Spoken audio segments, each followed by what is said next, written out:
আজকে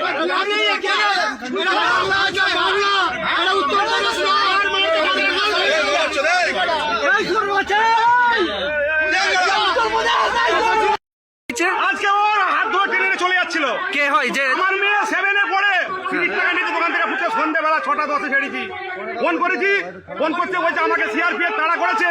ছুটে ছুটে সেই মেয়েটা ভয়ে সেটা কোথায় কোন জায়গাটা বড়তলাতে দাঁড়িয়েছে।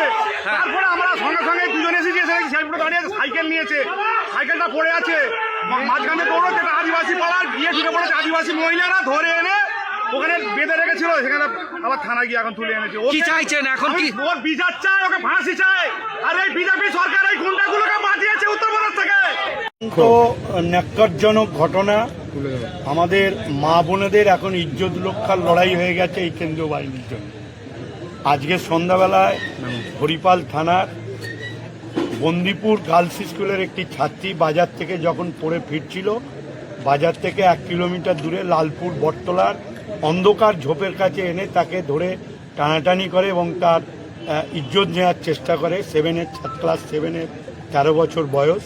এটা অত্যন্ত দুঃখজনক। নরেন্দ্র মোদী এমন বক্তব্য দিয়ে গেছেন যে কেন্দ্রীয় বাহিনীর লোকেরা উত্তপ্ত হয়ে গেছে, যে মা বোনেদেরও পর্যন্ত তারা ছাড় দিচ্ছে না। এর আমরা তীব্র প্রতিবাদ করছি এবং আমরা থানায় এসেছিলাম পরিবারের লোকজনকে নিয়ে। পরিবারের লোকজন তারা থানায় অভিযোগ দায়ের করেছে।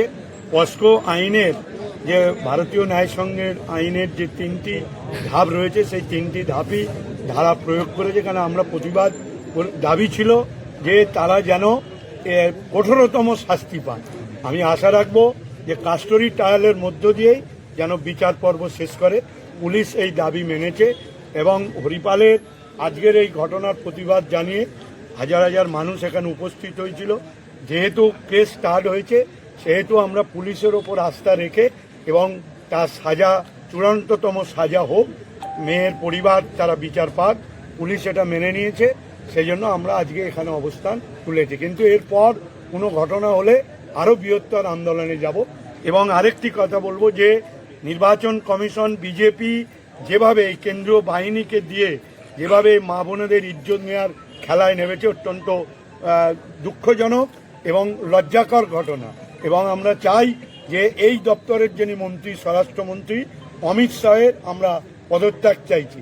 কেন অমিত শাহের নাতনির বয়সী এবং যিনি করেছেন তিনি ছেলের বয়সী, অর্থাৎ তার অন্তত উচিত পদত্যাগ করা এই ঘটনা, যেহেতু সে এই ডিপার্টমেন্টের তিনি মন্ত্রী।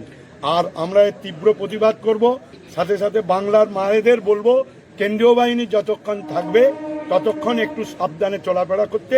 এইরকম ঘটনা হলে যেন মা বোনেরা রাস্তায় না হবে। বলছি দাদা, এই ঘটনাটা যে হলো কিভাবে প্রকাশ্যে এলো বা লোক কিভাবে বুঝতে পারলো? দেখুন, মেয়েটির অত্যন্ত বুদ্ধিমত্তার তৎপরতার জন্য তার সাথে আরেকটি মেয়ে ছিল সহপাঠী, চিৎকার চেঁচামেচিতে গ্রামবাসীর কাছে ধরা পড়ে এবং পুরো মদ্যপ অবস্থায় ছিল। একজনই ছিল না, একাধিক কেউ ছিল? একজনই। বিএসএফ তো পরিচয় জানা গেছে? পরিচয় পুলিশ জানার চেষ্টা করছে, ওদের আধিকারিকদের সাথে যোগাযোগ করছে।